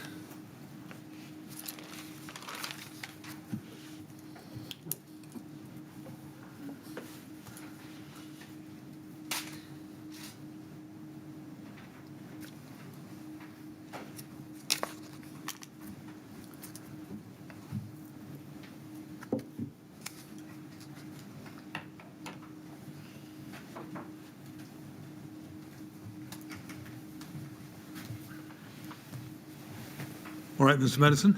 Yes. Right, now see if Mr. Millett's got some more questions. Do you have some more questions, Mr. Millett? No, Mr. Chairman, I don't, other than the questions which remain in relation to your notebooks and diaries, to which I said I would return at the end of your evidence. Now, after the fire in June 2017, do you recall whether you were asked by anyone to retain and preserve all of your documents in relation to the Grenfell Tower refurbishment? Not directly, no. Not directly. What about indirectly? No. No. Were you asked to hand over all your Grenfell Tower documents to anybody? Not that I remember, no. Did anybody tell you that you had to hand over all your personal notebooks and diaries and any other personal records you kept which related to Grenfell Tower? No. Does the name Nick Rendell at the TMO mean anything to you? Yes. Who was he? He was an employee of the TMO. Did he ever ask you whether you held personal notes and diaries relating to the Grenfell Tower refurbishment? Not that I remember. Do you remember telling anyone in the weeks after the fire that you had personal diaries and notebooks containing records relating to Grenfell Tower? I spoke to my solicitors. You spoke to your solicitors? Yes. Now, which solicitors were those? Kennedy's. So when you say your solicitors, you mean the TMO solicitors? TMO solicitors. Yes. Kennedy's. Did you know that Kennedy's became the TMO's RLR on the 17th of September 2017 in place of Devonshire's? Yeah. You did. Did you speak to anyone at Devonshire's about the fact that you had personal notebooks and diaries? No. Didn't. Did anyone at Devonshire's ask you whether you had any personal notebooks and diaries? No. Did anyone at Devonshire's ask you to hand over all your documents, including hard copy documents that you held? No. You say that you spoke to Kennedy's about personal diaries and notebooks. When did you first speak to Kennedy's about personal diaries and notebooks?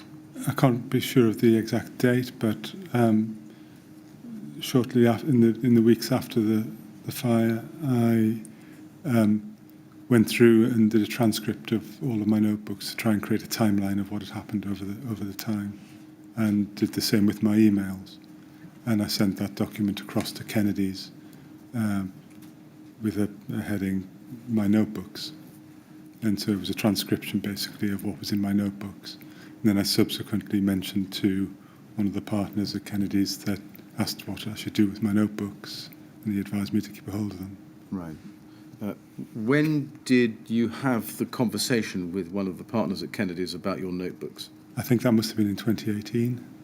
I can't Right. be precise. And he asked you or advised you to keep a hold of them. Did he not ask you to hand them over to him? No. Did he not ask you to hand them over to anybody else at Kennedy's? No. You refer to a timeline. We've been informed by Kennedy's that they had a timeline from you, which is a privileged document, dated the 6th of October 2017, which referred to the fact that you'd used your diaries and notebooks to compile it. That's correct, isn't it, I think? Yes. Did Kennedy's ask you to produce the diaries and notebooks to which you had referred in that timeline? No. Did you offer to do so? Did I offer to do what, sorry? Did you offer to do so? Did you say, would you like to see my diaries and notebooks? I asked what I should do with them. And what did they say at that stage? This is October 2017. At that time, I don't remember exactly the conversation that was going on at that time. When you came to prepare your statements, your witness statements for the inquiry, did you use your notebooks and diaries to refresh your recollection? My statements were prepared for me by Kennedy's, and I assumed they were using the information that I'd given, as well as other documents. the information that you're given, but not the notebooks and diaries because you still had them. Is that Well, the notebooks and diaries, so all of the entries in the notebooks was detailed on the schedule the transcription that I'd sent across to them. right? So just to revisit my question again in the light of that qualification, when you came to prepare your statements, is it right that you used the timeline that you'd prepared based on your diaries and notebooks, but not the original diaries and notebooks themselves? I've never, since I'd done the transcription, I haven't looked at those books at all. And after I've flagged them up to Kennedy's, and they just said keep hold of them, and I've left them. I've never referred to them. The thing that triggered me to think of them was when I saw a couple of references when watching witnesses from the TMO. There was some mention of notebooks, and it triggered that thought. And I flagged that up to Kennedy's, and they immediately disclosed them. That was on Friday a week ago, yes. Just to revisit the question of transcription you've just referred to, did you do the transcription yourself? Yes. Did anybody ask you to do that? No. What did you do with the transcriptions? Are they in pieces of paper or in documentary form somewhere? Sorry, I don't understand the question. When you say you prepared a transcription of the I entries. wrote it into an Excel spreadsheet. I see. And what did you do with that Excel spreadsheet? I sent that to Kennedy's. Was it a verbatim transcription? It was. I mean, I wouldn't call it verbatim, but it was a summary. It was a summary of each entry. In all of the 8 notebooks and diaries we have? I didn't do the diaries. There was the notebooks. I see. You didn't do the diaries? I don't think so. Right. I would have. Did you... Sorry, go ahead. No. When you did your timeline in early October 2017, you say you've used your notebooks. Did you use your diaries as well? No. Did you refer to your diaries in that document? Not that I remember. I may have done, but I don't think so. So we're really just dealing with the notebooks. Coming back to the question of transcription, you sent them the timeline Yes. that you'd done, and did you also send them the Excel spreadsheet that you've just referred to? They're the same thing. Transcription? The timeline is on an Excel spreadsheet. Oh, I see. And how much of the timeline was your own work product based on your diaries, and how much of it was simply a transcription of what was in the notebooks, and how much of it was a transcription of what was in the notebooks themselves? It was all a transcription. It was just I just went through and wrote down what was in there, really trying to get some order into what had happened and what the timeline was. Right, I see. And was it that document that was then used as the basis of your witness statements? I sent that to Kennedy's. I assumed it was used as part of that drafting of that, but it may be that it wasn't considered at all. I follow. At any time after the 6th of October 2017, and leaving aside for the moment the discussion you had with the partner in 2018 you've now told us about, was there any occasion on which you were asked by Kennedy's or anyone at the TMO to hand over your notebooks? No.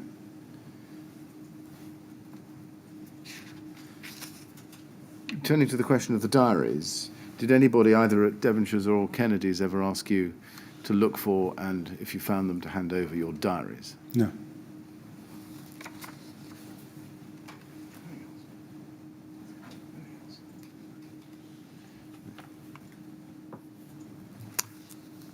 Mr. Maddison, thank you very much. Those are all the questions I have.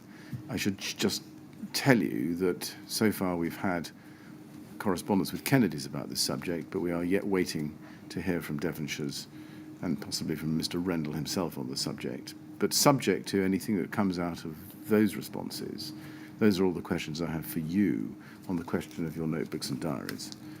And just a minute, I just wonder whether, since this is the only time that we've been able to question Mr. Maddison about the notebooks and diaries, whether we all ought to rise for, say, 10 minutes, because those who will have heard it elsewhere may want to suggest further questions. Very good idea. Yes. I'm sorry to do this to you, Mr. Maddison, but you can probably understand that there are people who are very interested in the evidence that's heard here who are not in the room. And we have arrangements in place for enabling them to put forward further questions. And I think in the light of your additional evidence, we ought to give them a chance to do that. So although it's going to delay matters a bit, I'm going to say that we'll rise for 10 minutes. I'm going to say 20 to 5, unless again you tell me that more time is required. If you do, well, then we'll allow a bit more time. Very good. Thank you. All right.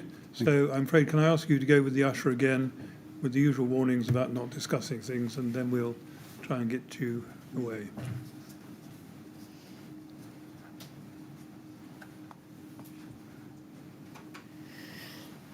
Right, 20 to 5 then, please.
Yes, would you ask Mr. Maddison to come back in, please?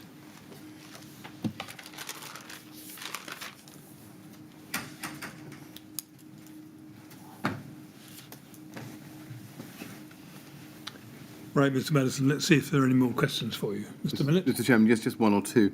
Mr. Maddison, I don't think you referred to your timeline as a source of information when doing any of your statements for the inquiry. Why is that? My statement was prepared for me by Kennedy's, and they had access to the timeline, so I'm assuming they're using whatever information that they have at their disposal. Yes, but you came to sign off the statements. I'd assume that you would have read them through in their entirety. Can you explain why you didn't think it fit to instruct Kennedy's to put into your statement for you the fact that you were using the timeline as the basis for your recollection? I don't think I said that I didn't use the timeline. I have used the timeline occasionally. I haven't used the notebooks. I haven't used the notebooks themselves. No, the timeline. So Why did you not tell Kennedy's to refer to the timeline as the source of the information, or part of the information, to which you were deposing in your witness statements? I assumed that they were. I'd sent them the timeline, and that was part. And I'd sent them a timeline and a skeleton statement of what I thought a statement might look like at that time. And Kennedy's took that and drafted the statement that was issued to the inquiry. Yes, and why is there no reference to the timeline in your statements? I don't know what relevance it would have had. It was something that was helping me construct. It was like my workings. Well, I think what Council's asking you is, why didn't it occur to you to say, and if necessary to tell Kennedy's to put this into the statement, that sometime after the events I went through my notebooks and created a timeline while things were still fresh in my mind and so on, and that was used as the basis for my statement? I mean, this process is very unfamiliar to me, and I was taking the advice of the solicitors who were working with me, and I followed their advice. Mm. Now, earlier on, when I was asking you about the notebooks, you said you've done a transcription of basically what was in my notebooks, and this is at page 182 of today's transcript at line 11 and following, and then you say at line 12, and then I subsequently mentioned to one of the partners at Kennedy's that asked what I should do with my notebooks, and he advised me to keep a hold of them. Who was the partner at Kennedy's who gave you that advice? It was Richard Crockford. Thank you. Mr. Chairman, I've got no further questions on that subject. Thank you very much. Mr. Maddison, it remains for me to ask one final question, which is a question that I do ask, or we do ask, a number of witnesses who played a particularly prominent role in the events leading up to the Grenfell Tower fire. And it's this: looking back on all the evidence we've been through and the events in which you were involved from January 2013 to the time of the fire, is there anything, looking back on it now, that you would have done differently? Knowing what I knew now, there was no way that we would have ever clad that building with anything that was flammable. This was a traditional design and build contract that seemed very straightforward and very ordinary in many ways, and that it's ended up in this tragedy is just devastating. And I'm so sorry for the impact that's had on so many people's lives. Mr. Maddison, thank you very much. You'll be glad to know I have no further questions for you, and it remains only for me to thank you for coming to the inquiry at Module 1 and assisting us with our investigations thus far. And we will meet again, I suspect, in Module 3 in a few months' time. But for the time being, thank you very much. Thank you. Well, Mr. Maddison, it's right that I should thank you too very much for coming to give your evidence. I know it's taken quite a long time, and today's been a longer day than usual. I'm sorry that it's taken up so much for your time, but it was very important that we hear from you and hear in detail about your involvement. And it's been very helpful to do so. So thank you very much for coming, and you are now free to go. Would you like to give the usher? Thank you very much.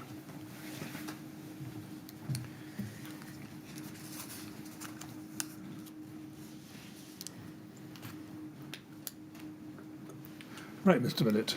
Mr. Chairman, there is a moment, and it's this. We have reached the end of the factual evidence in Module 1, which is a moment in itself. There is, though, a matter of housekeeping, and that is there are a number of Module 1 witness statements which I need formally to read into the record so that they will be in the record in due course.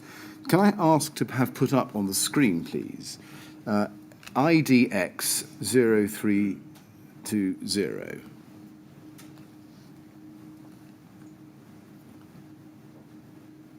Now, this is a list compiled by the inquiry, Mr. Chairman, of further witness statements, where they come from, and the URN numbers. This document will go up onto the website and be put into the record as soon as possible.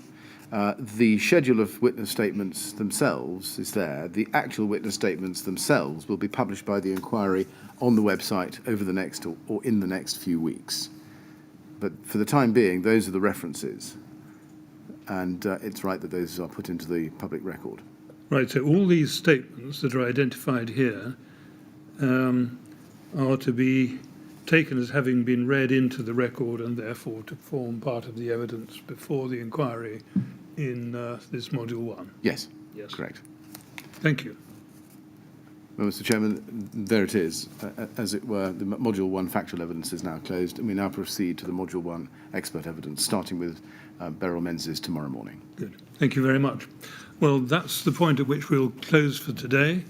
We'll resume at 10 o'clock tomorrow morning and look forward to seeing Beryl Menzies then. Mr. Chairman, yes, before we do, I should just have mentioned a moment ago, the question of the diaries and notebooks and other matters relating to the TMO's disclosure isn't yet closed. I don't want people to think that it is. And I will report back to you, Mr. Chairman, openly when we have completed our investigations. Good. Thank you very much. All right, 10 o'clock tomorrow then, please.